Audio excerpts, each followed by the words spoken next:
મુખ્ય પુરસ્કારો અને સન્માન. જ્ઞાનપીઠ પુરસ્કાર શેના માટે? સાહિત્ય માટે. નોબેલ પુરસ્કારની સ્થાપના કોની કરી? સ્વીડનના દેશે. નોબેલ પુરસ્કાર કોની યાદમાં આપવામાં આવે છે? તો આલ્ફ્રેડ નોબેલ. ગ્રેમી એવોર્ડ કયા ક્ષેત્રમાં? સંગીતના ક્ષેત્રમાં.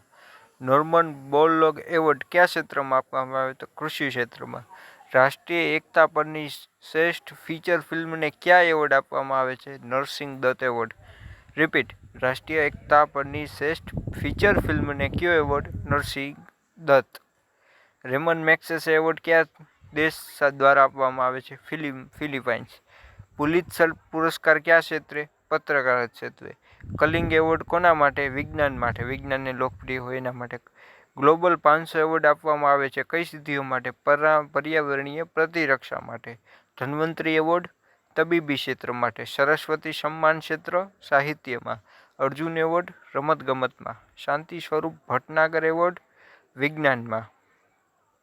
જ્ઞાનપીઠ એવોર્ડ ક્યારથી શરૂઆત કરી? 1965થી. રમતગમત કોચ માટે દ્રોણાચાર્ય એવોર્ડ 1985માં સ્થાપના કરી.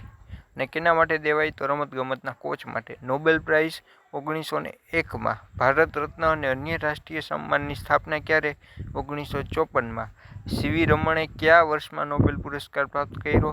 તો 1930માં. સીવી રામને શેના માટે? રામન ઇફેક્ટ માટે.